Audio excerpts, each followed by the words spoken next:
child, he was raised as a Catholic faith serving as an altar boy.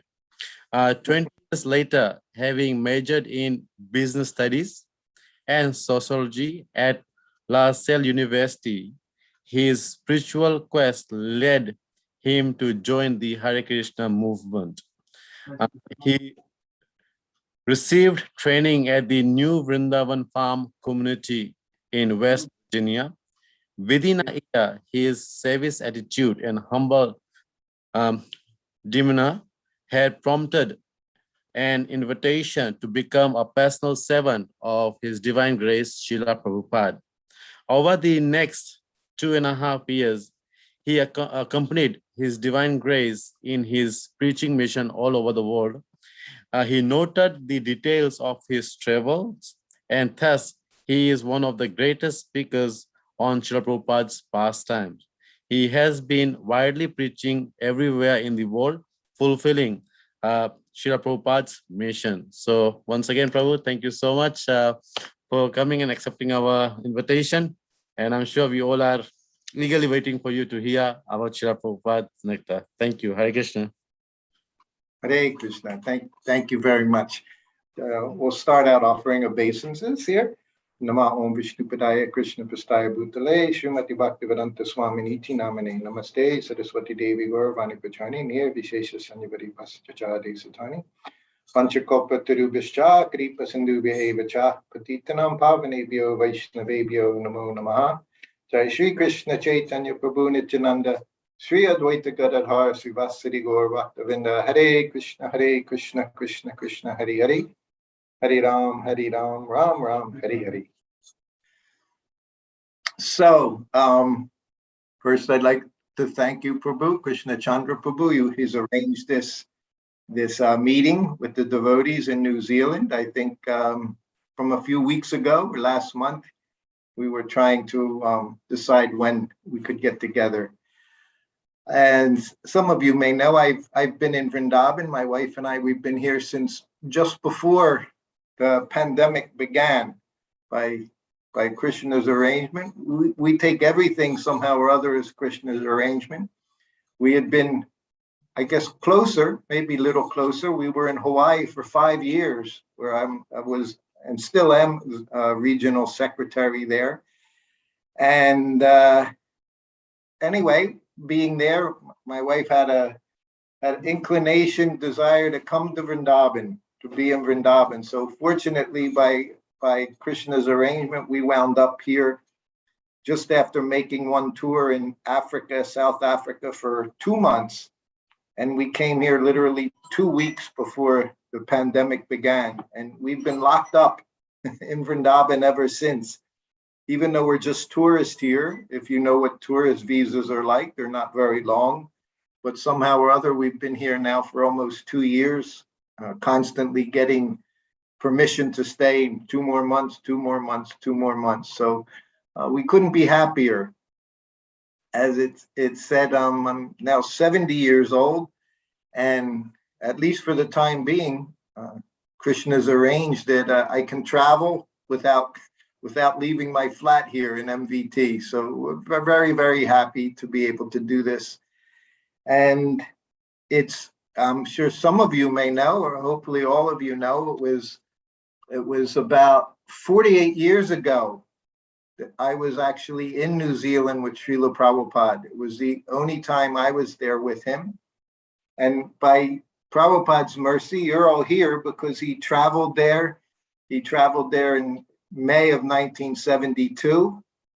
And again, when I was with him, it was about almost a year later, February of 1973. So at that time, I joined Srila Prabhupada in September 1972, just at Janmashtami time in New Vrindavan. And after going to a few places, Prabhupada was on his way to Vrindavan for Kartik. He spent the entire month of Kartik in Vrindavan, 1972, from October 15th for the next lunar month. And that was also wonderful because Prabhupada had not been in Vrindavan for Kartik since he left in 1965. So it was literally 7 years had gone by, and Prabhupada, he was determined to be in Vrindavan for the entire month of Kartik, which that also is very wonderful, as you'll see as I speak a little bit. So on the way to New Zealand, which I grew up in the USA, as I said, in Philadelphia. And even when we were in India, the idea of going to Australia and New Zealand, I had no idea how far away it was. Prabhupada visiting these places, we call them outposts. Australia and New Zealand were definitely outposts that were far, far away, as you know, down under. And so on the way, this trip, Prabhupada had stopped in Bangkok somehow or other. After many hours of flying, I know from Delhi, I think just to Sydney is about 14 hours or something. So it was a long, far away. So anyway, after a very long flight, Prabhupada had been in India from October, November, December, January, February. He traveled to many places there after Vrindavan. He went to Ahmedabad and did a Pandal program for a week. He went to Hyderabad. He did Pandal program for a week. And then, of course, he went to Mumbai, where they had Cross Maidan Festival. So this was 2 years in a row. Again, he did Pandal program, 20,000 people attending every evening. So this was my introduction into being Prabhupada's servant, and also my introduction into what it was like in India, of course, which was much different than my experiences in the USA. So then after that, he made a visit to Calcutta, Mayapur. Basically, he visited all the different places in India. And then he went to New Zealand, Australia and New Zealand. And on the flight, Prabhupada was, remember at this time, this was 1973. So Prabhupada was already 77 years old. And all of you know, if you've had experience flying, it's not the most wonderful thing. It's difficult, it's very draining. One of the Chanakya slokas says that 3 things grow old. I think it's one is cloth in the sun, and one is man by travel. So Prabhupada literally gave us everything so that I could see you all today here in Krishna consciousness. This was Prabhupada's mercy for sure. And as later years, even recently, I've seen how his traveling to Australia, his traveling to New Zealand, it was not just a short trip, but Prabhupada understood, even though he speaks. I was reading yesterday how someone said, Prabhupada, you're a Paramahamsa. He said, no, he said, I'm lower than you. I'm lower than you, he kept saying. He said, I'm the lowest of everyone. But he would speak like that in all humility, but he also understood he was the person. He was the person who was meant to spread Krishna consciousness all over the world. And for this reason, of course, in those 10 years, he traveled around the world 14 times, not just chanting Hare Krishna, literally turning everywhere he went into a tirtha. This is the power of the pure devotee. People come to Vrindavan to seek association of the pure devotee. So Prabhupada made it so you didn't even have to leave your city. You didn't have to leave your country. His presence was there. So I see that more and more as time goes by, and I've traveled the places Prabhupada has been. Like I said, I went to South Africa, I went to Durban, I went to Cape Town, all the places in between where Prabhupada made it a point of going to, just so everyone could benefit by his association and by his lotus feet touching the ground in all these places. So I'm just seeing how merciful Prabhupada has been to all of us. And I see the results of that here. All of you there in New Zealand are devotees. And you know, my understanding is you're all devotees because of Prabhupada's presence. You may think it's through this person and that person, but I can tell you it's because he was there 48 years ago. And some of you might have been in a previous lifetime. You might have heard the chanting. Who knows? He could have even stepped on you as an insect. But everyone that I see in our ISKCON society is here by Prabhupada's mercy. And so on the way, I mentioned this, it was a very unique trip where Prabhupada stopped in Bangkok. And that was after flying for many, many hours. And we had to sit in the transit lounge, change planes, get on another flight. And as we're sitting there in the transit lounge, and we could see all of our bags were taken off the plane. It was 3-4 hours before the next flight. They were all lined up in the transit lounge. You could see all the luggage sitting there, and Prabhupada and I are sitting in the chair in the transit lounge, and he looked at me and he said, "I want to bathe." He said, "I am feeling tired," he said, "and I need to refresh." So I said, "Yes, Prabhupada." He said, "So get my things." So I had to go. First, I had to look through hundreds of suitcases and find Prabhupada's suitcase. And then I opened up the suitcase. I got the dhoti, kurta, kopin, a towel, his lota, bar of soap. Prabhupada had 2 soaps. We would use Mysore sandalwood soap. And of course, if we couldn't get that, there was Chandrika soap, Ayurvedic Chandrika soap, both from India. So at that time, Mysore sandalwood soap was readily available. So I got everything, and we went into big transit lounge bathroom, men's bathroom, which all of you men, you know what it was. Well, this is 1973. So things were very simple back then. So we walk in, of course, and there's one room with all the stalls, toilet stalls. And then along one wall, you have 10, 20 urinals. Another wall, you have 10, 20 sinks. That was it. There was no shower facility. There was no bathing facility. So we're looking around, and Prabhupada said, "Okay," he said, "I'll bathe here."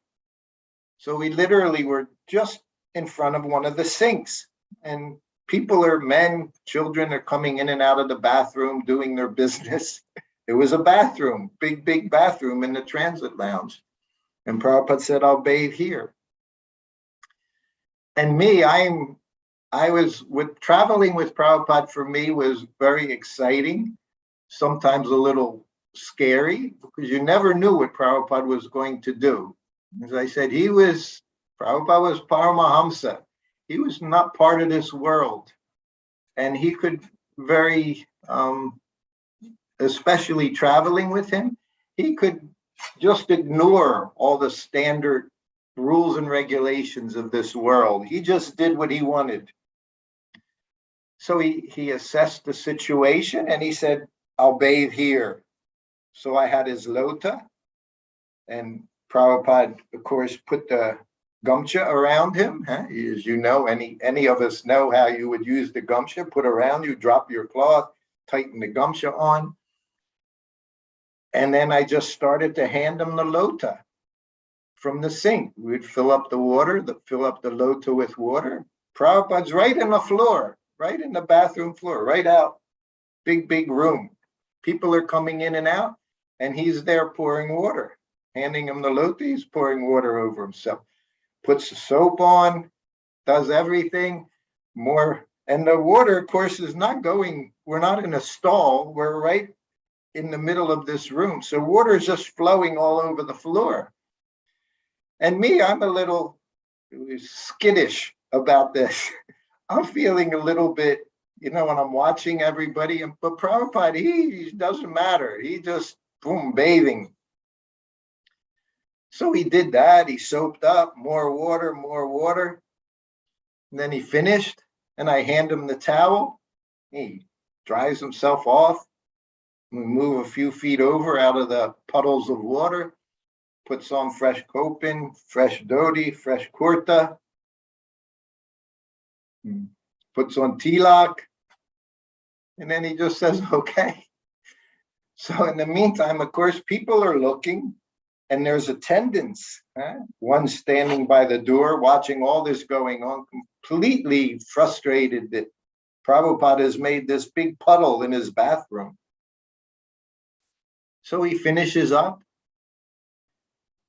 and then we just head to the door. Prabhupada's done. He bathed. And then as we're walking out the door, this Thai man, he's saying something. He's, of course, not happy that Prabhupada has made this big mess in his bathroom. And he's talking to me, seeing that I'm the person with him. I'm his servant. I'm his attendant. So as we're walking out, he's going on and on. When we get on the other side, I said, Prabhupada, I said, I think this man was not very happy. And Prabhupada, he just smiled. He said, I was feeling tired. He said, I needed to refresh. He said, and I feel much better. I said, yes, Prabhupada. And we just walked out and sat back down in the chairs in the airport waiting for the next flight. So Prabhupada, that's what I'm saying. He gave his mercy in so many ways. So this man was left, of course, for us, this was Charnamrita. This was Prabhupada's bathwater. Huh? In our temples, we're bathing Prabhupada every day very happily, collecting Charnamrita of Prabhupada, collecting Charnamrita from the deities. So I just thought how fortunate this man was that he got to clean up, unbeknownst to him, to Srila Prabhupada. And Prabhupada would be on the plane. Some of these flights, they could be 20 hours, Prabhupada traveling 20 hours just to give Krishna to others. He had no need to go anywhere. As he said, I was very happy in Vrindavan. Seeing him at Radha Damodar temple, Prabhupada was very, very peaceful to be in Vrindavan with the Lord. Radha Damodar deities, even then, he was so happy. But he did this austerity, taking these flights 10 hours, 15 hours, sometimes 22 hours for our benefit. So another flight, we would travel. There was always Prabhupada and at least two and usually three of us. There would be Srila Prabhupada, then he had his servant, his secretary, and his Sanskrit editor. These were his entourage, and very regularly traveled with him. So in those days, planes were not always full. So we would have the seats all together. Prabhupada at the window seat, me sitting next to him, secretary sitting next to him. But when the planes were not full, we would sit around Prabhupada. We would sit behind him so that Prabhupada could have the whole row. So one of these flights, long flight, Prabhupada laid down and took rest.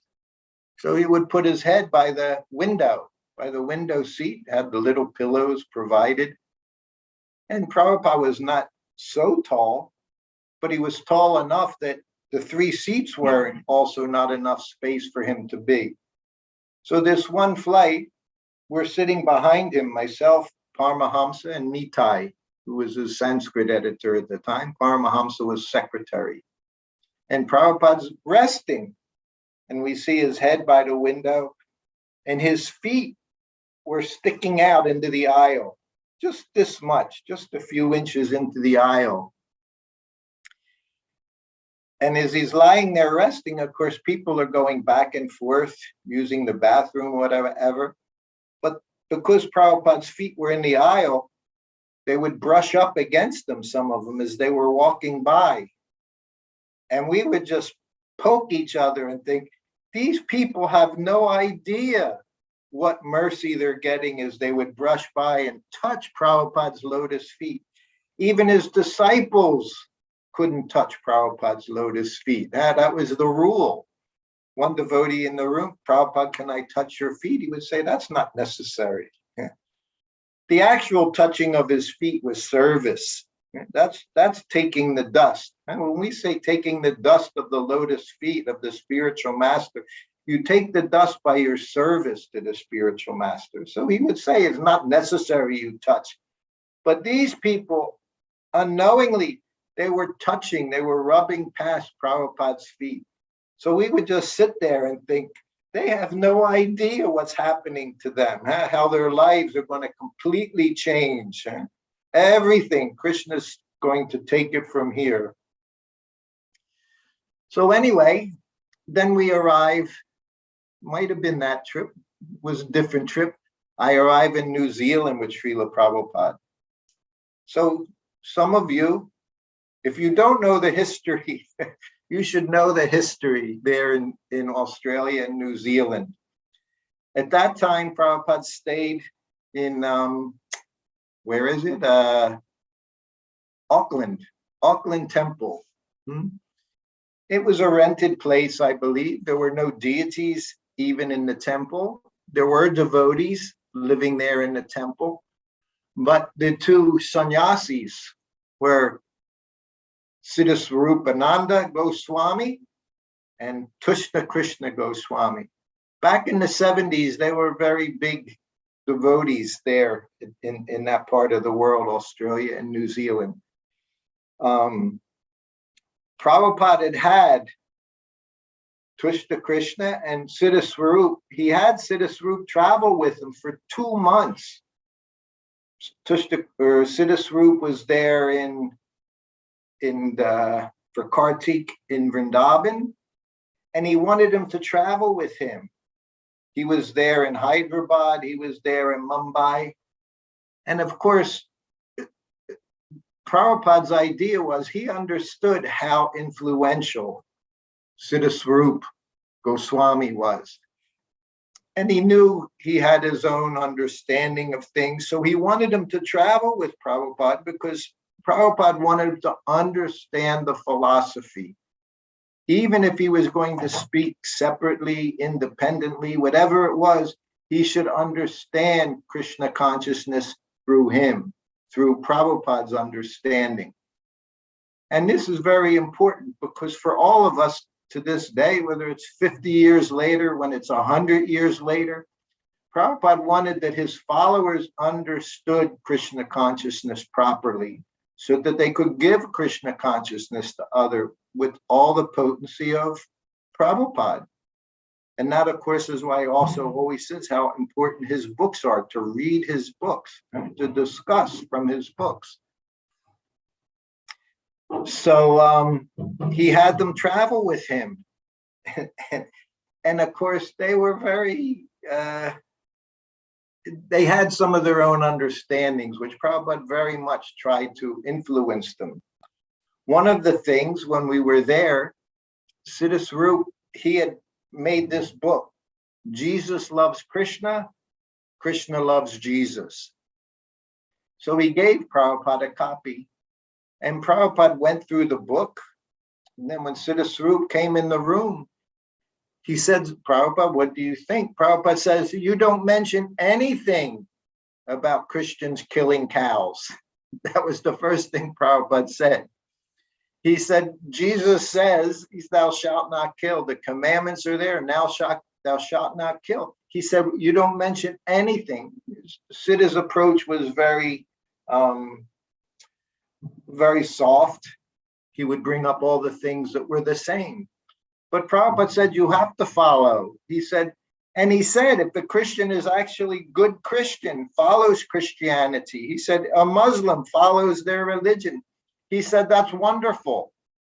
He said, not that everyone has to follow this Krishna consciousness. He said, but within their religion, they have to follow the principles of that religion.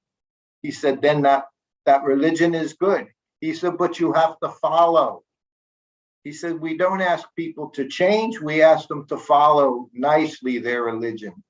So in this way, he told Siddhaswarup, he said, you should do something. Siddha said, I'll make adjustments, Prabhupada, and I'll bring it up. I don't know what happened after that. But we see that with Prabhupada when he spoke with the cardinal. Some of you have seen that. when there's a video of him speaking to Cardinal Danielou, and that was in Paris, France, I believe 1975 or so. And whatever this cardinal would say, Prabhupada would bring it back to the point. You can't kill the cow. You can't be killing mother cow. And he would speak in this way. And the cardinal was getting all flustered, and he would speak his nonsense Christian philosophy. And whenever he would speak, Prabhupada would, I was next to Prabhupada, and his foot would be going up and down. His knee would be going up and down as he's listening to all this nonsense from this cardinal. Had no idea what real religion was. So Prabhupada, Prabhupada spoke the truth.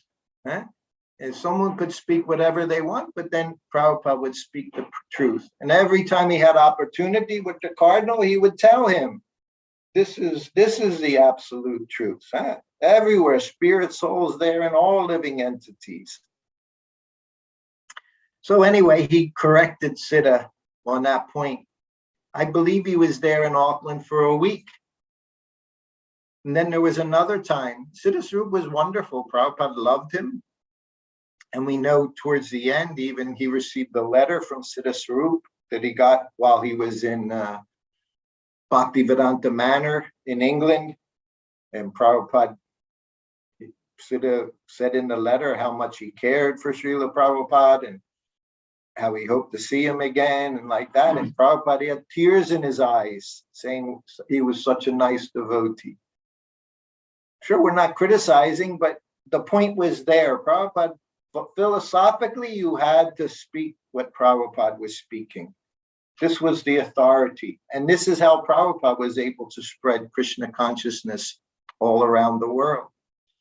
So one day, it was in the temple, they had arranged that none of the devotees would be in the temple while Prabhupada stayed there. So for one reason or another, for Prabhupada's peace and quiet, but they literally, Prabhupada didn't give classes to the devotees while he was there. But every day, Siddha Swarup and Tushta Krishna, they would come. They stayed there in the temple along with myself and secretary.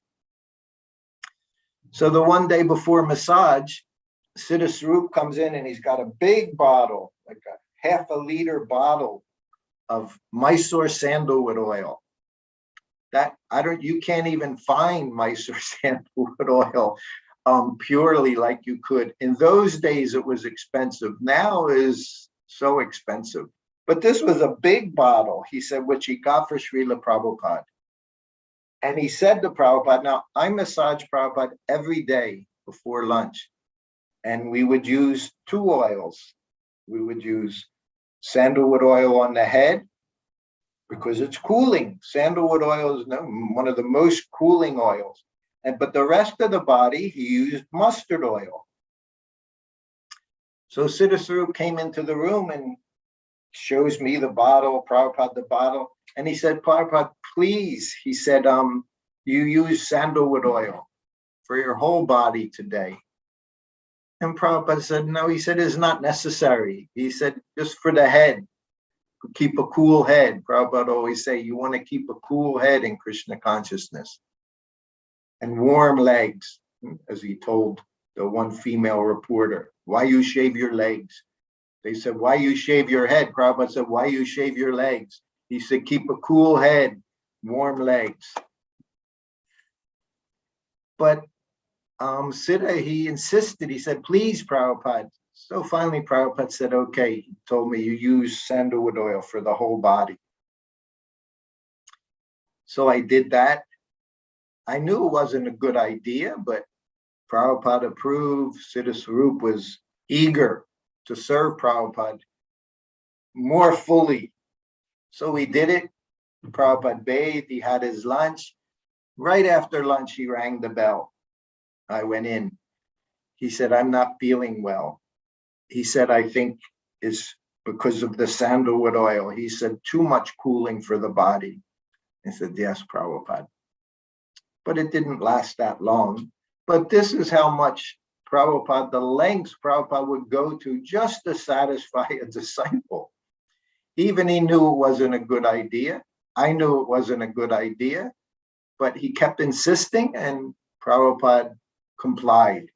He said, but using sandalwood oil on the body, he said, no. And I knew because other times, there were times when Prabhupada didn't feel good, he would say, heat up the mustard oil. He said, as hot as you can make it and still touch it. And sometimes he would say, put some camphor, even put some fresh camphor in the mustard oil if he felt a cold or something. So Prabhupada was very careful every day, according to how he felt, he would adjust. Some days, if he didn't feel good, he would say, make khichdi. We all know khichdi is good, no matter for good for all the dosas, how you make khichdi. If you're not feeling well, you can eat khichdi every day. You don't eat anything, you eat khichdi. And he gave me the formula for khichdi. His formula was 2 parts rice, 1 part dal, with a little salt, little turmeric, and a little bit of ghee, just some fresh ghee after it's cooked. So that was the one way, if I knew Prabhupada wasn't feeling well, it was simply by him saying, make khichdi for lunch today. Never complain about how he felt. That's how you knew. He would say, make khichdi for lunch.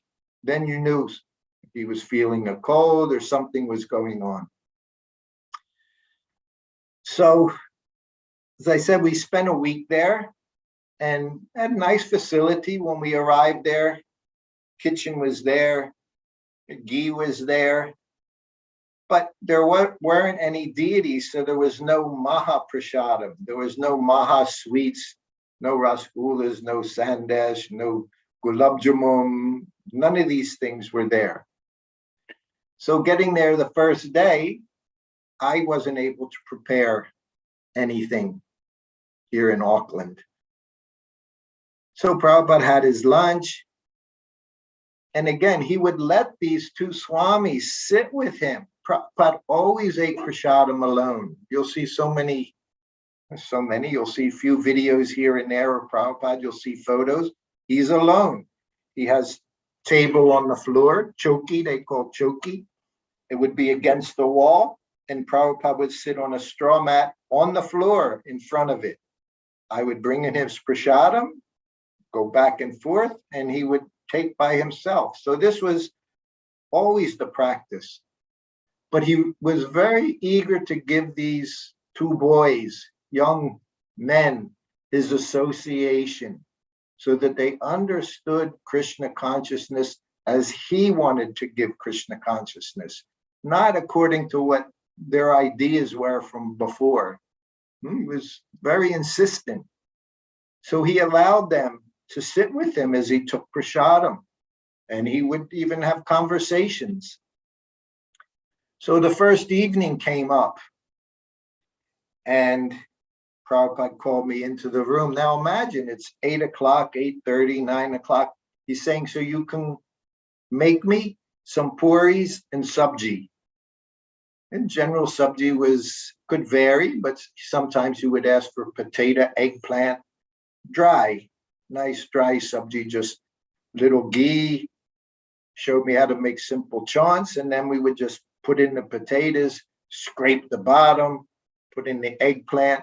Prabhupada liked these sabjis that were just dry, and you would scrape, make them nice and little crispy, things crispy on the outside.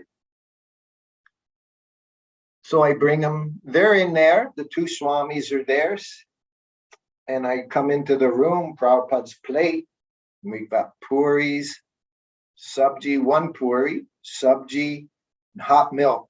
Every night, hot milk. Every night. Every day I was with them 2.5 years, every night, hot milk with a little sugar, sometimes a little honey. Never asked for turmeric in it or any of these other things. It was just hot milk with a little sweetener.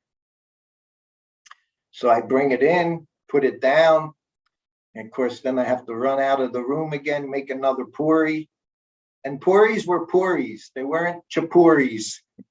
It was all white flour, maida, in ghee, no oil. We didn't use oil.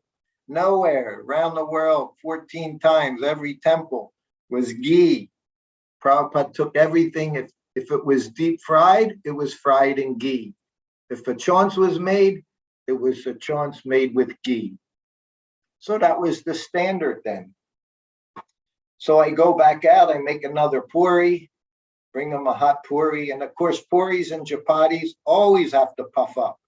You don't bring in a puri that's like a cracker or a chapati that doesn't puff up, must puff up. So I go in with another puri, hot puri, go back out, make another puri, come back in, offer obeisances, slide puri. And then he looked at me. He said, there's no sandesh? Because that was his, always a sweet was on the plate. Breakfast, there's a sweet. Lunch, there's a sweet. Evening time, there's a sweet. And those sweets are always standard. Prabhupada called them standard sweets. You had rasgulla, sandesh, gulab jamun. What's the other, like with chickpea flour? What's it called? Chickpea flour sweet? Ladu. Yeah, ladu. Then we had, so they were standard sweets, and they were always, one of those were on Prabhupada's plate. So I go in the room and he says, there's no sandesh. So immediately I'm feeling guilty. I said, no, Prabhupada, I didn't have time. I said, just kidding. I said, and there's no sweets here in the temple. He told me when I joined him, he said, if you make sandesh properly, he said, it will last for a week without refrigeration. And of course, I've had sandesh all over the world.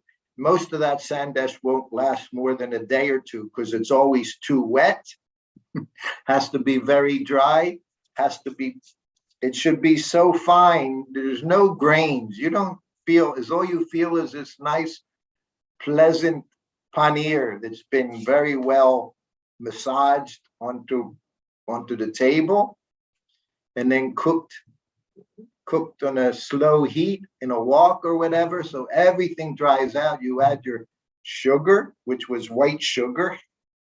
This is what sandesh was. So anyway, I said, no, Prabhupada, I don't have any sandesh. I said, I'm sorry. He said, no. He said, that's okay. He wasn't criticizing, but he wanted a sweet.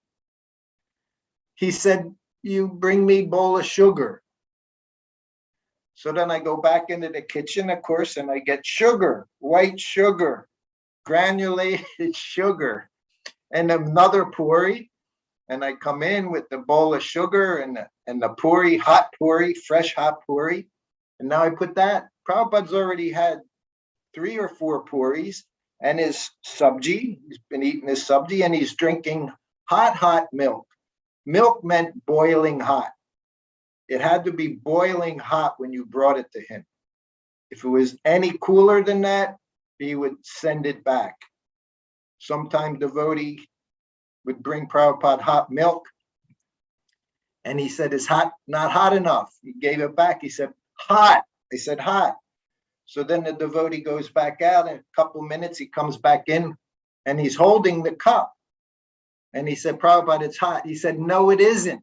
He said, Prabhupada, I just see it. He said, you're holding the cup, which meant it's not hot. If you can hold the cup, it's not hot enough. So Prabhupada said, if it's not hot enough, he said, it turns to urine. He said, you pass it as urine. It's not cold milk, not warm milk, hot. And he would eat it with a spoon. So it had to be so hot that you couldn't touch it. You put it on the spoon and you would, in this way, he said it's food. So he was very, very specific in everything he wanted. But now he's sitting here with hot puri and a little katuri with sugar in it. Now you have 2 sannyasis sitting there who would never eat sugar, because sugar, is, we all know, is poison. White sugar is poison. Some devotees would say it's worse than heroin, worse than cocaine, this sugar addiction, this white sugar. So they're sitting there watching as Prabhupada picks up a piece of puri, puts it into the sugar, and puts it in his mouth and starts chewing. And then he goes, very nice. Chini Puri, Chini Sar Puri, Ladu Rasabali. He quoted from Bogartik's song, how pleasant this puri and sugar there. And I'm sitting there inside, laughing inside, because I know these two sannyasis, they would not touch this sugar. They wouldn't even take Prabhupada's remnants for sugar, because it's sugar. Sugar's bad. But Prabhupada very happily said, get another puri. So he went 2 puris, just putting, and they're just sitting. But this was Prabhupada. Prabhupada liked to, he could instruct his disciples in so many different ways. So this was another way. It was a year later, we were in Laguna Beach. Laguna Beach was Laguna Beach community was much like Siddha Swarup and Tushta Krishna. They were health food. They would eat alfalfa sprouts back then, a lot of alfalfa sprouts and salads and fresh things. So Prabhupada went there for one evening. It was literally like an hour and a half ride from the LA temple, New Dwarka temple. And I'm his servant at this time. And I knew Prabhupada's habits. And I knew how Prabhupada knew. He knew what we were doing. They talk about mystic powers. Prabhupada talked to Krishna. He could talk to Krishna, Radha Krishna on the altar. They would tell him what's going on. And if they didn't tell him, he could just easily look at you and know what's going on in your mind if he wanted to. You couldn't hide things from Prabhupada. So he goes to Laguna Beach for the day, the evening. And of course, he asked for hot milk. Every night, hot milk. I knew, boil 3 times.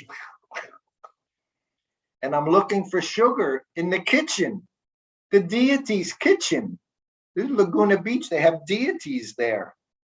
But I can't find any sugar. I found honey. Sometimes Prabhupada would say, put honey in, very rarely.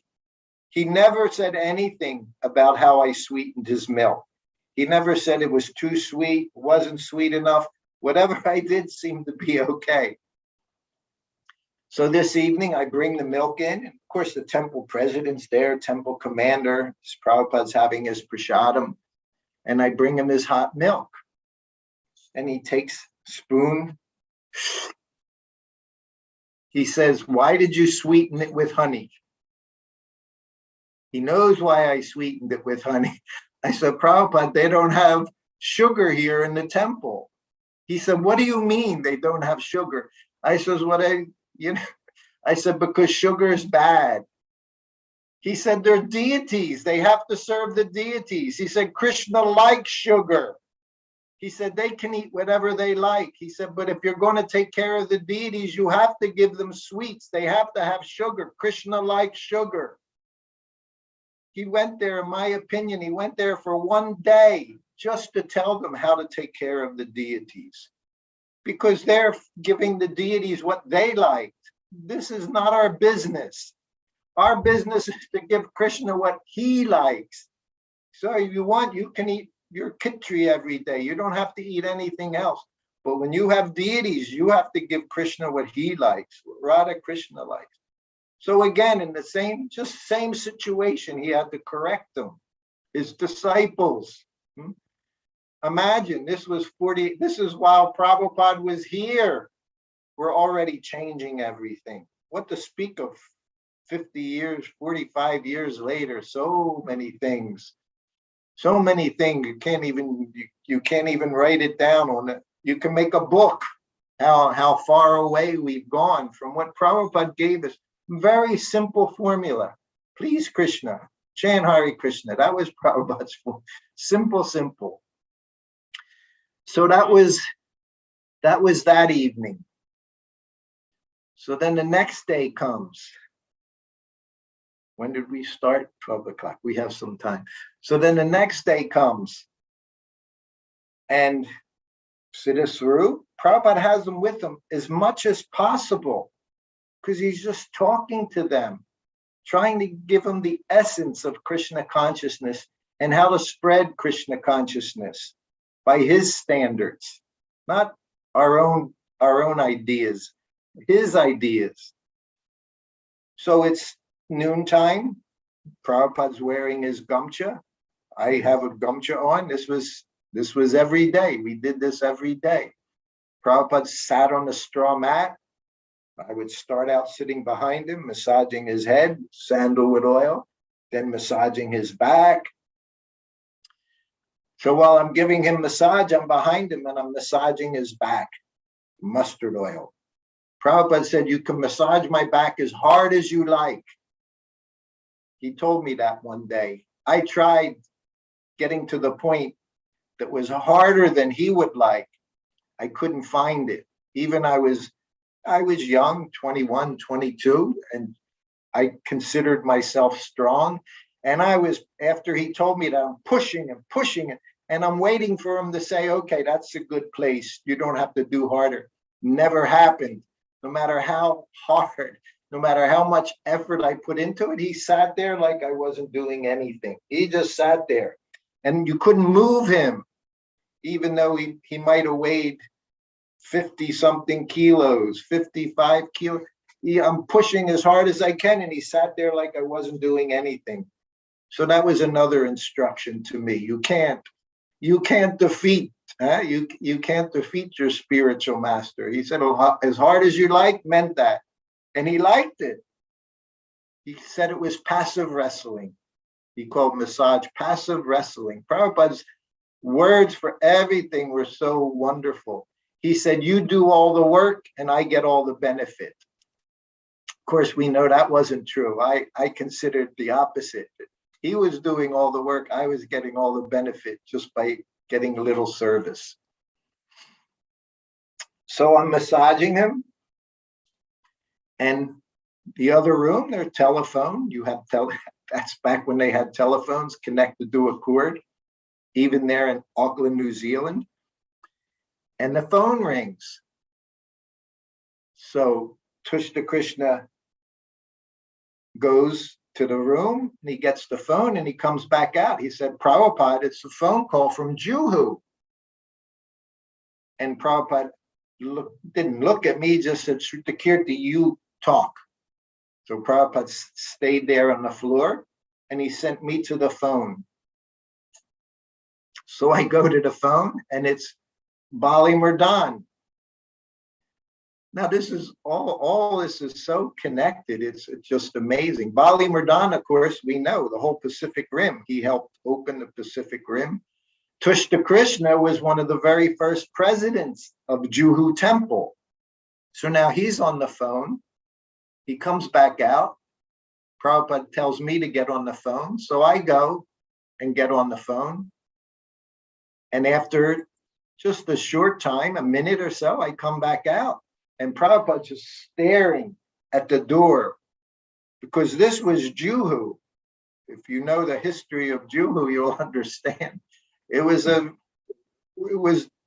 put more energy into opening this temple than any temple in the world. So I come to the door and Prabhupada's already looking, waiting, what's happened? And I said, Prabhupada, Mr. Nair has died. And Prabhupada sitting on the floor and he goes, thank you, Krishna. And I'm thinking, wow, Prabhupada's happy to hear. I knew a little bit at that time. This was early 1973. They had bought the property just a year before, but it was nothing but trouble. This man, Mr. Nair, was just a cheater. So Prabhupada goes, thank you, Krishna. And then I go sit down and I'm new devotee. I've only been devotee for 2 years. I'm thinking, of course, Prabhupada's pure devotee. All these things are going through my mind. Have the mercy of the pure devotee, wants to save the whole world. And here Prabhupada's thanking Krishna for killing this person. So I was a little bewildered and I'm massaging Prabhupada. And then he starts talking and he said, I was praying. He said that Krishna would kill this man. He said he's created so much difficulty for Radharasa Bahari, for the deities. As soon as they bought the property in Juhu, which was a block away from the beach, in what was just a fishing village, 1972, no one was there. Only things that were there were fishermen, half a dozen Hare Krishna devotees, and a lot of rats and a lot of mosquitoes. It was a swamp area. But Prabhupada purchased this land from Mr. Nair. He wasn't the first person to purchase it. Others had purchased it, and then Mr. Nair would cheat them. There would be a balloon payment. He had lawyers figure out this and that. Somehow or other, he would just take the land back. But now he sold it to Prabhupada.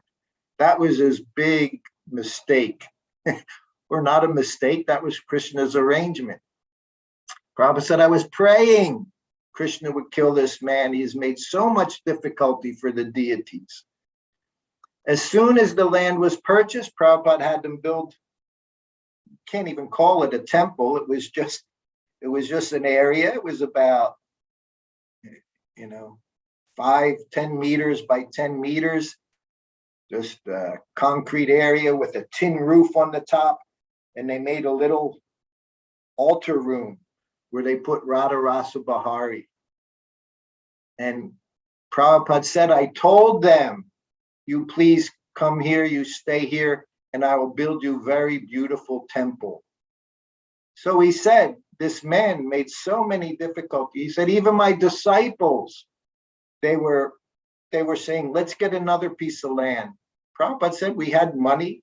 He said, I could have bought something. He said, but Krishna was there, and he was insulting him by his behavior, causing all this difficulty. He said, he's insulting Krishna.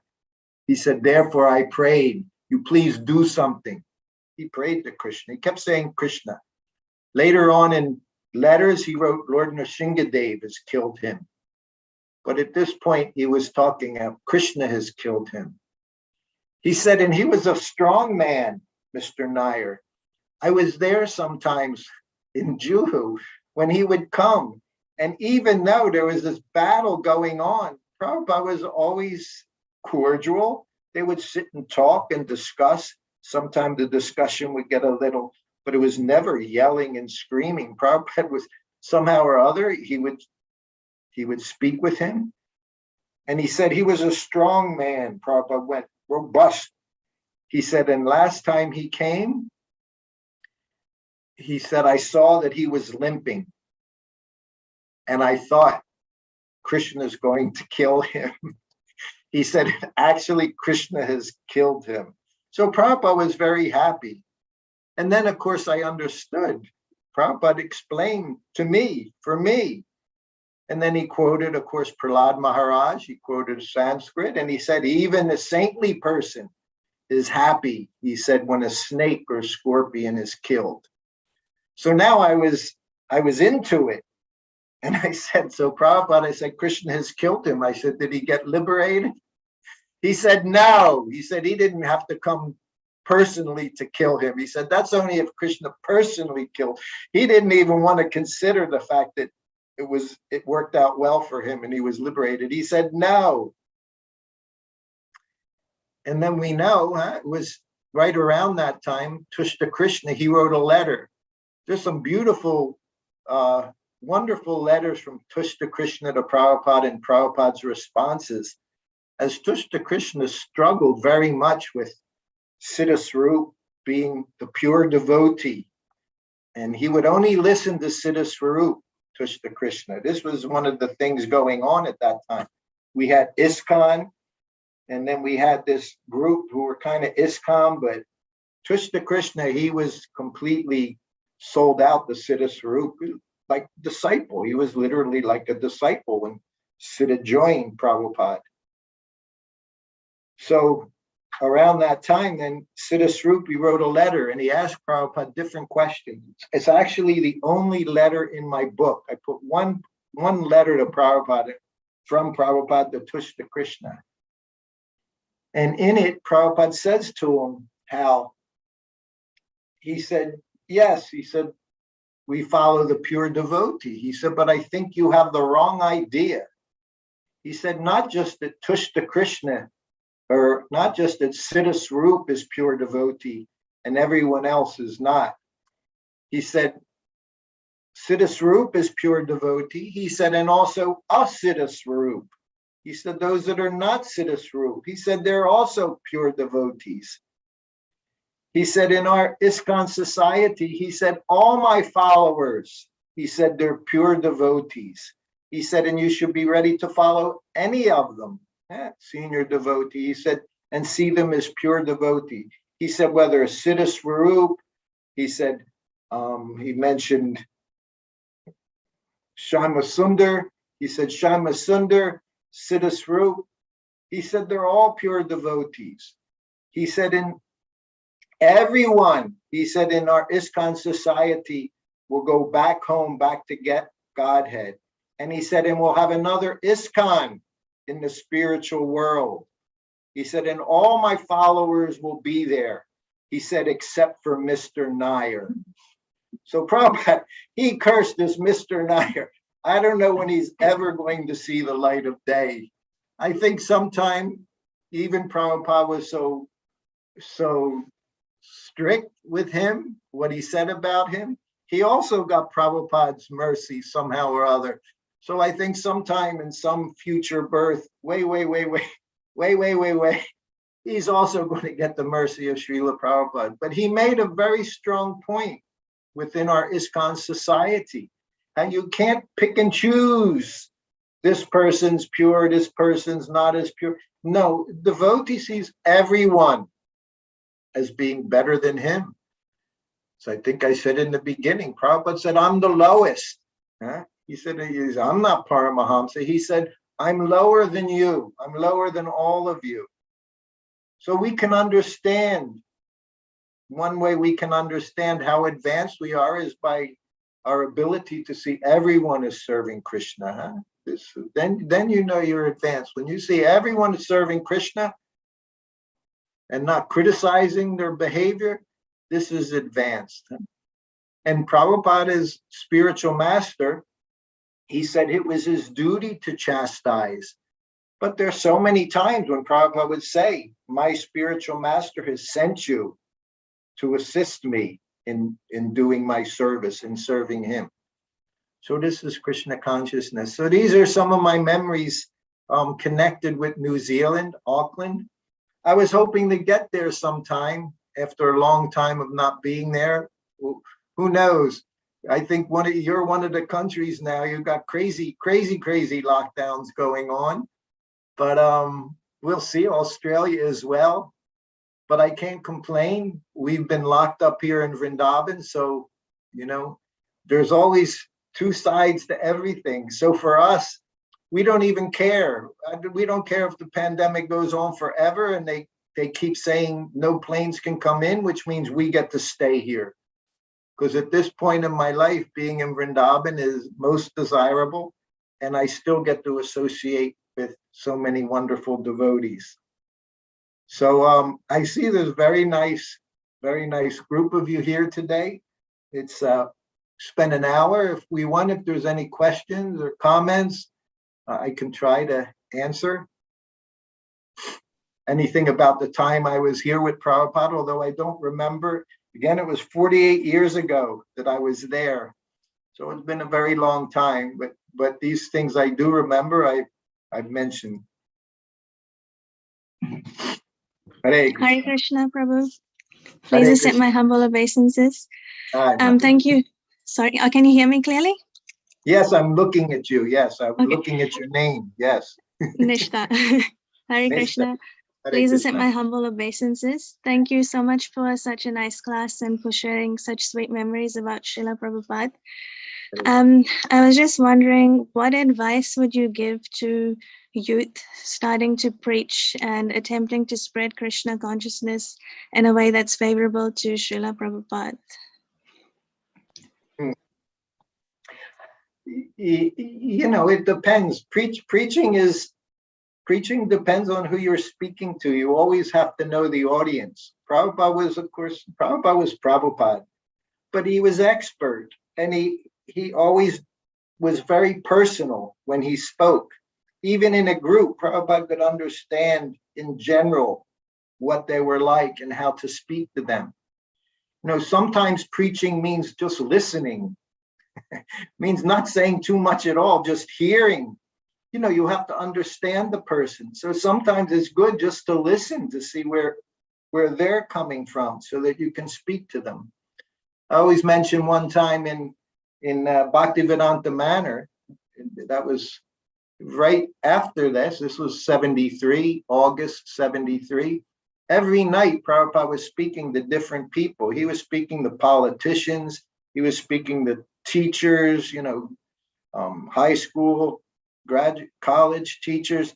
He was speaking to musicians. Of course, we know George Harrison. Prabhupada would speak to George Harrison. Another night, this one man came in, Donovan was his name. He was also a poet, singer back then. Another time, race car driver was there, came to see Prabhupada. Prabhupada talked to him about the combustion engine for 20 minutes. He just talked about, they were sharing back and forth. So Prabhupada had a way of making you appreciate him. And then you can hear when you see there's something in common. So one thing, it's important to know the philosophy. That's why we have to read Prabhupada's books. Prabhupada would say you read them. You read them in groups and you discuss together. Prabhupada would say all angles of vision. But basically it was very simple. I mean, even when we joined as a Westerner in Philadelphia, we didn't know anything about Krishna, but you could be in the temple for 1 week. You would be out on Harinam. So that's the basic chanting. Hearing the chanting is the purification. It's what we know Prabhupada did in the beginning. He didn't give a lot of rules and regulations. He gave people a lot of prasadam and a lot of chanting Hare Krishna. Because then gradually, and we know your next door neighbor there, the Australians, Prabhupada saw them as very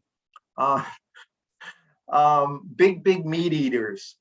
So what did he do? He taught them how to make what they called meat eaters delight, which was deep fried paneer and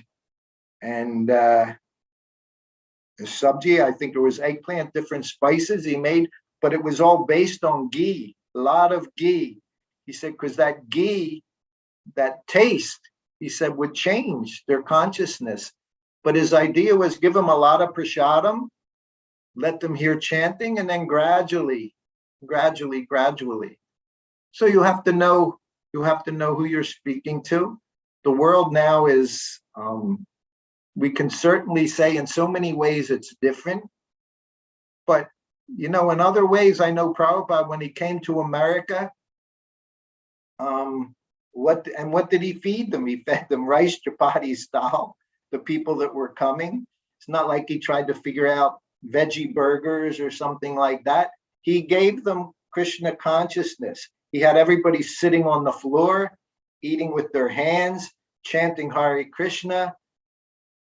And he gave them, of course, Prabhupada's cooking. Anyone would love Prabhupada's cooking. So what we give people as prasadam is also very, very important.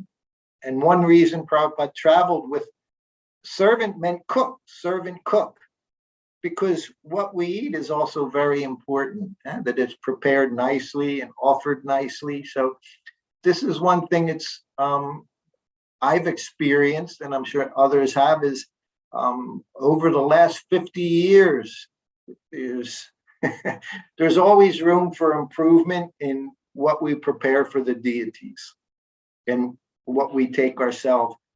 Prabhupada told me, he said, there's 2 kinds of prasadam. He said, Prabhupada's English was so wonderful how he described. He said, there's opulent and sumptuous. He said, opulent prasadam is what we give the deities. He said, lots of ghee, lots of sugar. He said, that's opulent prasadam. He said, and that's for the deities. He said the devotees, they should get sumptuous prasadam. Sumptuous, he said, meant it should be so tasty. He said that the devotee doesn't even consider going outside of the temple to get something to eat. He said that's how tasty it should be. So sometimes we fall short on both of those. Opulent prasadam for the deities. He would ask for Raj Bhog. Whenever he asked for it, he didn't like it. That's why he would ask for it. He knew, because I guess when he greeted the deities, they would say, Prabhupada, what are they giving us here? I don't know, but then he would ask for Raj Bhog, and when they would bring the Raj Bhog, he would say the dal tastes like mud, the puris aren't right, this isn't right. So he was always trying to up our game. He was always trying to make things better. So that's the main thing, is always try to make things very, very nice. We attract people. Prabhupada attracted people by making them feel they were part of a family. Back in those days, ISKCON was a family. And as we would say in those days over and over, everything was based on love and trust. I wind up talking about this almost every class I give, because this is why I came. I left a family. I left an Italian mother who would have died before she let me leave the house. And yet I left the house because I became part of a family. Krishna consciousness was there, but we felt like a family. And the love and trust was there. Prabhupada, everything was love and trust. And as I say, first is love. Then you can trust somebody. Not that it's not trust and love that you come in and immediately you feel, no, you've got to see that those up at the top, the senior family members, they care. And what they're doing is they want to take care of me, not that I'm being used. I was with Prabhupada 2.5 years. I never felt like he was using me. Although ultimately he was using all of us. But we knew it was for our benefit, not that he was taking anything. Prabhupada traveled around the world. Everywhere he went, he sat on the floor. He didn't have gorgeous, sofas and chairs and, rooms with golden chandeliers. And no, he sat on the floor. He took prasadam sitting on the floor. And he ate rice, chapatis, and dal every day. In the morning, he had fruit every morning. Everywhere he went, he literally turned it into Vrindavan. That was his room in Vrindavan. Simple. Just a little bed in the corner, place to eat, place to do his translating work. He took care of us. But he showed us, devotee lives simple. Prabhupada lived very simply. And in addition, he was traveling around the world to give us Krishna, to put Vrindavan everywhere. He brought Vrindavan to New Zealand. He brought Vrindavan to Australia, South America, Africa. Everywhere he went, he was bringing Vrindavan. So our mentality, the more we can be surrendered and just want to help everyone, then the more your preaching will have an effect. Does that answer it a little bit, or? Yes, that was good. Thank you so much. Hare Krishna. Any other questions? Let me see, is there any here?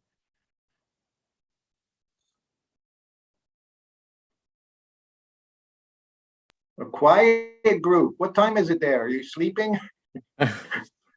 What time were you there? Let me see. Here it's 1 PM. It's 8:40 here. 8:40 PM. in the PM. Okay. 8:40 PM. I'd also be ready to call it a night. But still, I'm sure if there's any questions from any of the devotees, you're most welcome to ask. Yes. Prabhu, were you here for the installation of Shri Radha Girdhari?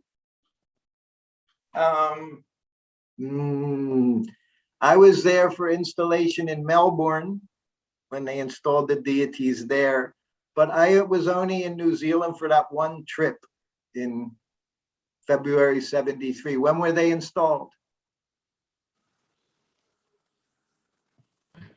I need to check my own notes now. Okay. Someone asked if you ever tested Prasadam Prabhupada cooked himself. Huh. That was my wife. She said, somebody asked if I ever tasted Prasadam Prabhupada cooked himself. No. No. But he No. taught you how to cook. But he certain taught me how to things. cook many a number of preparations. But he would always stand by. He would tell me what to do, and then he would watch me do it. That was something he did a half a dozen times or more, was tell me what he wanted, and then he would show me how to do it. One time he asked if I knew how to make parathas, and I said no. So then he just began to tell me what to do, and he would stand over me and supervise. Okay, one thing at a time. Calm down. Yeah, sure. And that was with a number of things. When I became his servant, I went into the room, and it was 5 o'clock in the morning, and Kirtanananda brought me in the room. I was cooking in the kitchen in New Vrindavan. We cooked simple in those days. But when we came in, Kirtanananda said to Prabhupada, this is Srutakirti. He said he's a good cook, but he doesn't know how to massage. And Prabhupada said anyone can massage, which also wasn't true. That was also a learning experience. And for cooking as well, Prabhupada, he trained me how to use the cooker. And he trained me in such a way, it was simple. Everything was spiced, but Tamal Krishna once said to Prabhupada in Mayapur, he said, Srutakirti, he's excellent cook, Prabhupada, which coming from Tamal Krishna, that was a big, big compliment. He wasn't, especially with cooking, he was the most fussy person when it came to eating, and he was known later to do a lot of chastising when people would bring him prasadam. But he said, I was an excellent cook. And Prabhupada just smiled and said, yes. He said, Srutakirti cooks nice American prasadam. So that meant that it was not very spicy. But then I can also tell you, in cooking for him almost 1,000 lunches, Prabhupada never complained about what I gave him. Never. Only one day. And that was a day I didn't cook for him, and he chastised me that I didn't cook for him. That was a mistake that I had made. And when I was with Prabhupada, his servant before me was Nanda Kumar, and before him, Govinda Dasi was there. She was like secretary and cooking. And Prabhupada didn't have a habit of eating in the evening. Like I told you, I was making puri and sabji 8 o'clock, 9 o'clock at night. So they both told me that Prabhupada in the evening, he would have hot milk. And sometimes he might have puffed rice. But the whole time I was with him, Prabhupada very often would have prasadam in the evening, which meant puris or parathas, a sabji, sweet, and milk. And then again, I left Prabhupada in July 1975. So from the end of 72, September 72 to 75. And after that, Hari Sari also told me Prabhupada didn't eat in the evening. He would just take his hot milk. So I just found this out, in the last several months. So I felt very happy to know that Prabhupada's appetite was very good while I was with him. And he liked prasadam. He took prasadam 3 times a day. Okay, so wait, I see a couple things here. Did they ever use the buffet system of serving prasadam? Wait, where'd I go? In Srila Prabhupada's time? I guess you mean in the temple in general? Buffet system? No, we didn't. We sat down. As far as I can remember, we would always sit down. We were funny though back then. I remember in New Dwarka, Los Angeles. Now imagine New Dwarka, which was one of our biggest communities, wealthiest communities. they would literally have a roll of wax paper, and they would rip off wax paper, and that was our plate at different times. So if you can imagine putting rice and dal and hot sabji on a piece of wax paper on the floor.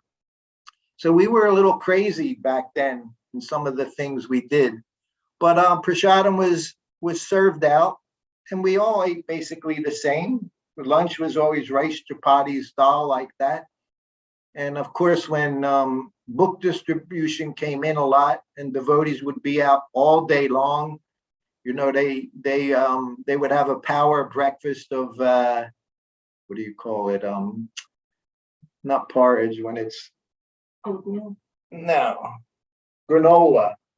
They would have granola breakfast, and you know, they would come back in the evening and have big feasts. So there were different things that went on in different places at that time. We've had buffet system here in Vrindavan, and we're also trying to break that again, where everyone sits down and is served prasadam, because this is the Vaishnava way to serve prasadam. Everyone is seated and you just go around. So that was normally what was there. So even here on feast days, sometimes there's 1,000 or more devotees, and we'll get up to 100 devotees. You have to get everybody fired up, and you'd have as many as 100 different devotees serving prasadam. But this is the system. This is the way prasadam should be served. Krishna William just said something. Devotees eat bought bread, and Prabhupada wasn't into bought anything. Yogurt, bread, sour cream, anything that was prepared outside, he said shouldn't be served to the deities. Of course, now we have so many standards here and there. Then we only had a kitchen. There was no such thing as a deity kitchen and the devotee kitchen. There was the kitchen, and that was the temple kitchen, and Radharani was in charge of the kitchen, and everything was prepared there, and everything was offered to the deities. So everything was made in such a way that it was offerable to the deities. So yes. There's a story from Satchidananda Swami, a German-born devotee. So in Germany, he said, he told two stories, very nice. One was, and if you know, different cultures are there. German culture, they're, we can say fanatical, a lot of fanaticism. So when Prabhupada visited there the first time, they were already everybody had Prabhupada hats because they saw Prabhupada with a Prabhupada hat on. They saw videos of Prabhupada chanting, so they would chant like Prabhupada chanted, put their hand behind their, everything was, they wanted to do exactly like Prabhupada was doing. Anyway, this is at the Schloss farm community. Well, the Schloss was a palace and surrounded by acres and acres of farmland. And Prabhupada was on a morning walk with the devotees. And he's walking through the fields. So of course, fields in the farmland, it was fields of grain, like wheat or whatever, rye. And Prabhupada went to go this certain way down a path. And one of the devotees said, no, Prabhupada, you don't want to go. Let's go this way. And Prabhupada stopped. He said, why? And the devotee said, well, Prabhupada, he said, that's wheat. And today's Ekadasi. He said, we go down there, he said, we might breathe in some of the wheat. And Prabhupada looked at him and he pointed his cane. He said, don't be a fanatic. Then Satchidananda told another story about the Sankirtan devotees. They would go out in their vans. And also he said in the Germans, bread. If you've ever been to Germany, even in the airport, breads, they're very big on breads, baked breads, dark breads, light breads, rye breads, pumpernickel breads, this bread, that bread. He said, so Prabhupada, is it okay? He said, because they're out on Sankirtan doing book distribution all day. Is it okay we buy bread? Prabhupada said, no. And then they said, but really, to make chapatis and do this, it takes time. Prabhupada said, no. He said, you should not take from outside. So the standards are there. And of course, there are exceptions. There's time. But in general, Prabhupada was very much into following the standards. So yes, and certainly not for the deities. Again, you're home, everybody does as they like, but for the deities, got to be very, very, everything should be prepared. Here in Vrindavan, we make pickles. They make lemon pickle, mango pickle, whatever. They make pickles during the summertime so that they have pickles even to offer to the deities.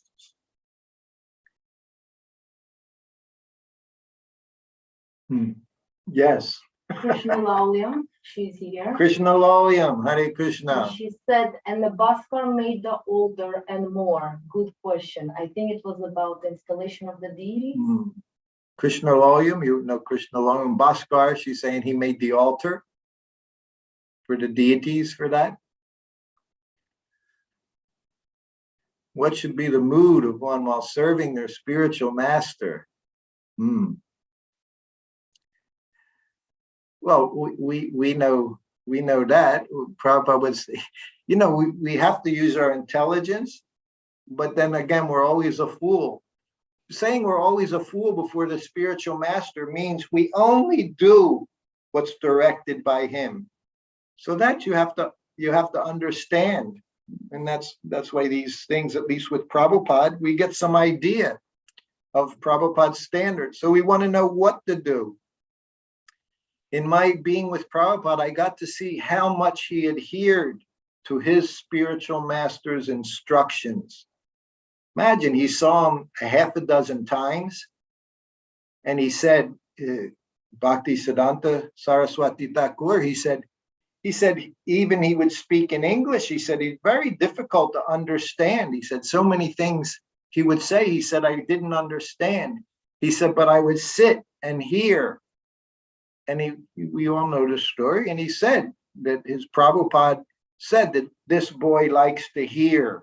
He said, that was my qualification. Even I don't understand, I'm hearing. So this is our business, is to hear. And even we don't understand, gradually understanding will come if we have that desire to serve the spiritual master.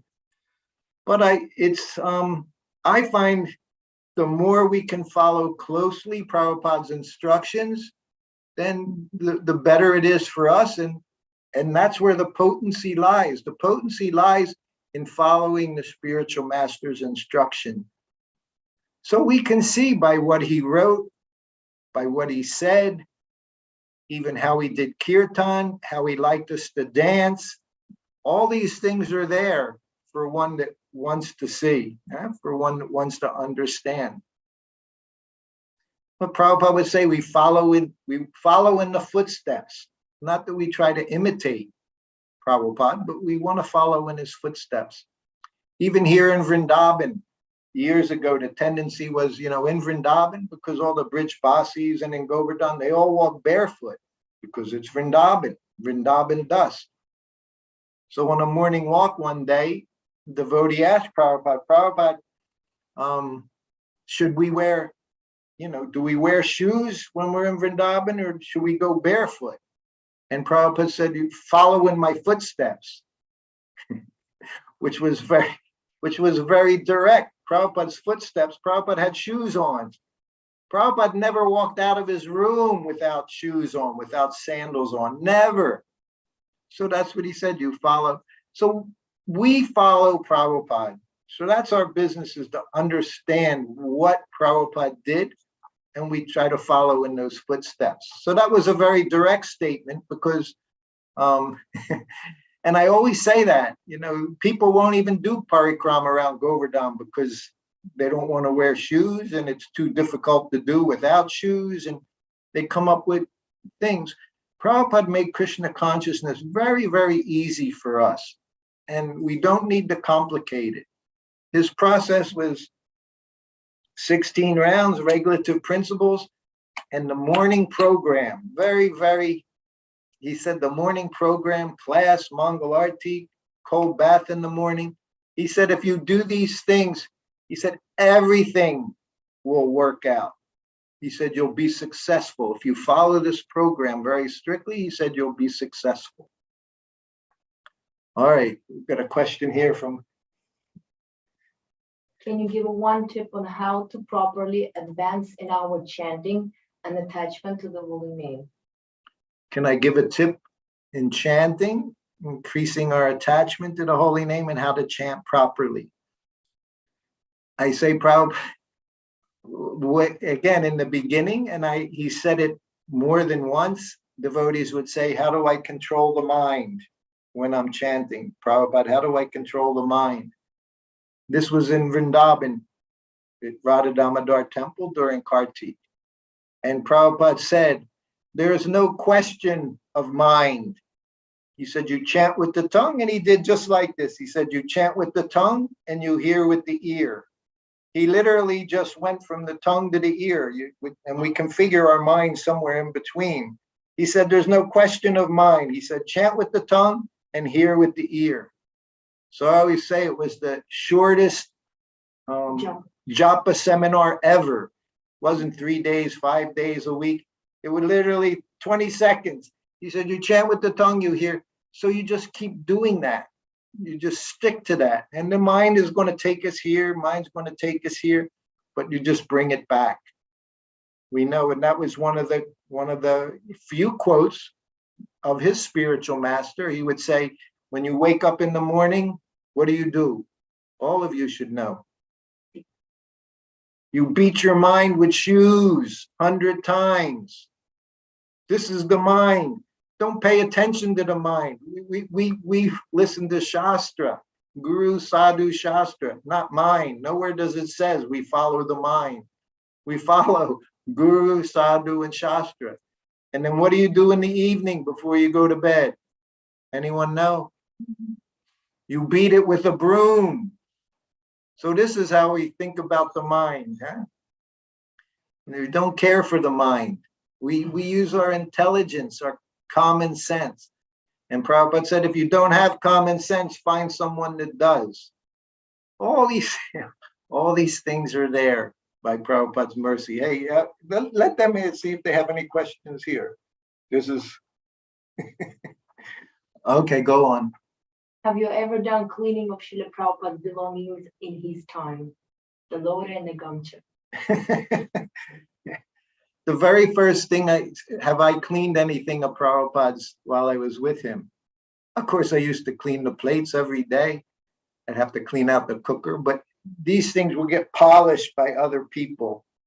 But my very first service, and I won't tell the whole story because it's long, but my first service to Prabhupada was cleaning his lota. After that morning, I told you, 5 o'clock in the morning, I went in. So his first instruction to me, I'm sitting there, it's dark, 5 in the morning in New Vrindavan. It's a farmhouse, there's no bathroom in it. So Prabhupada reached under his desk and he grabbed his lota. I had heard about a lota. We didn't know what lotas were in 1971, 1972. Now you still don't know what lotas are. They're gone. Now you just have little plastic pieces of nasty plastic containers. A lota was a nice brass or bell metal container it was a spittoon, and of course it sat in the bathroom for washing. So Prabhupada reached under his desk and he grabbed his lota and he got up, and his first instruction to me was follow me. That's the eternal instruction. This is our business, to follow the Guru. So that was the very first thing he said to me, follow me. We walked outside about 5 meters, and then he said, wait here. So I stopped, and then he went behind some trees. Then he came back after a few minutes and he said, now wash this with dirt, soil, and water. And he said, put it back under my desk. So that was the first thing. And then basically that was, I never had to clean it again. Every time, wherever we were, Prabhupada would go on the morning walk and his room would be getting cleaned by a whole army of ladies, ladies, they would dress the deities, change his sheets, clean the bathroom, put flowers. So while all the men were on the morning walk, the ladies were doing all the service. They were getting all the mercy from Prabhupada. They were getting Prabhupada's mercy. So it used to get polished every day. The only other thing I cleaned was his gumsha one day because he told me it was very dirty. Every day I'm massaging Prabhupada and mustard oils getting on his gumsha. We had two. And they were both the same, red and white. But after a while, and I didn't notice, it was gray and brown. There was so much oil, it kind of sunk into it. And one day I handed him the gumsha and he looked at me. He said, "Who's washing?" He said, "Is anyone washing this?" And I said, "Yes, Prabhupada." He said, "It's filled with oil." So that afternoon, after his massage, after lunch, I went into his bathroom with some detergent and I put it in the sink and I started beating it like I saw people do in India when I was there for 6 months. I was just beating it in the soapy. I rinsed it all out and it looked like brand new after 10 minutes. So then the next day, I was very happy. I saw what it should be like. And I came in and Prabhupada motioned for the gumsha and I handed it to him. I was very proud. And he looked at it. He said, "Oh," he said, "it's so nice." He said, "Who has cleaned it?" I said, "I did, Prabhupada." He said, "Very good." That was it. He was just so happy that I just washed his gumsha. So pleasing the Guru is not a difficult thing. You just have to try to please him. Do service, whatever it may be. All right. It's late for all of you there. And you all should go to Mangalartik in the morning at home or at the temple. That's part of the program to please Prabhupada. She keeps asking more questions. Not me, the devotees on the Facebook and Instagram. Yes. One really important question. Okay, unless anyone here have a question, these are all coming off of Facebook and Instagram. You want to hear one more question? Okay, one more question. Go on. Can you remember any good tips when go on Harinam? How to conduct ourselves and the correct mentality to have? Okay, I got it. So the question is about going out on Harinam, if there's any tips. Yes, one tip. Prabhupada said, Harinam Sankirtan is not a performance. He said, it's to please the Lord. Two devotees, Madhvisa, Emperor of Kirtan, he asked Prabhupada, how do we attract, when we go out on Harinam, how do we attract the people to the chanting? And Prabhupada in his wonderful mentality, he said, you're not trying to attract people. You're trying to attract Krishna by your chanting, by your pure chanting.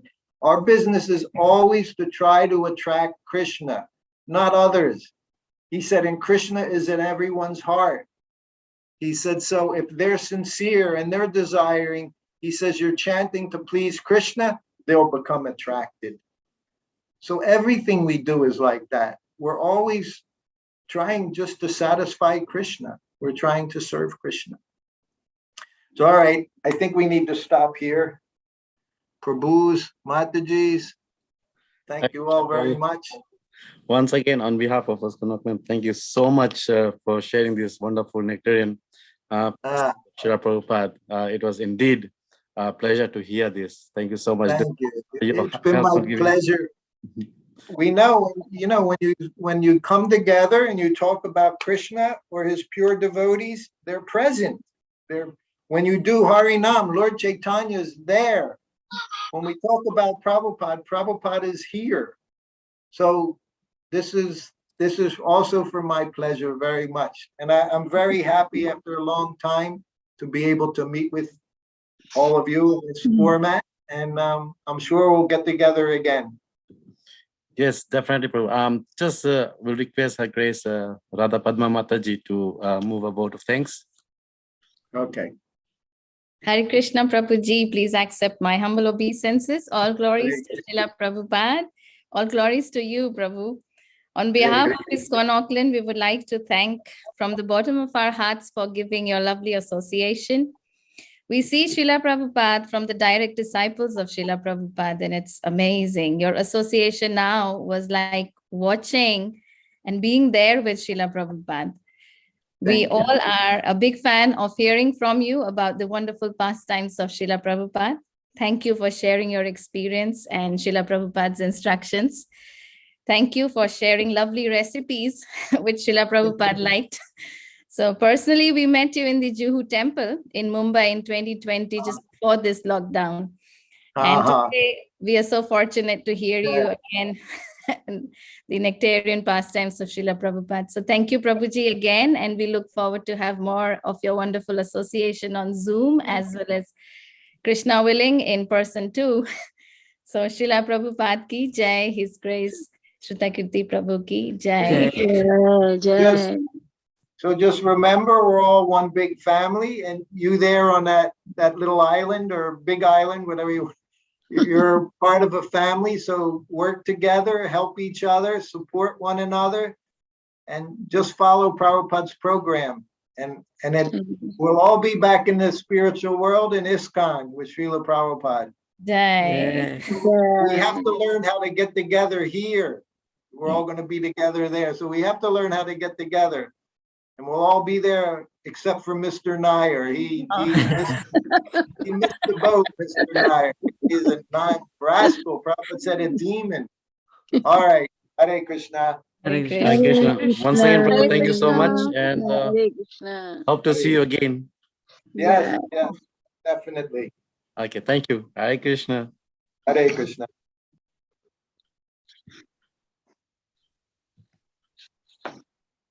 Program for tomorrow?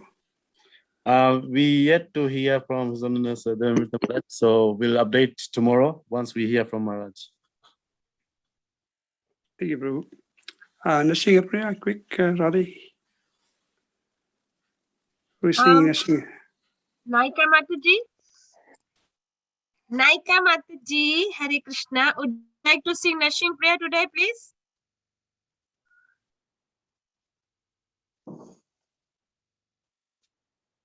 Can you unmute yourself?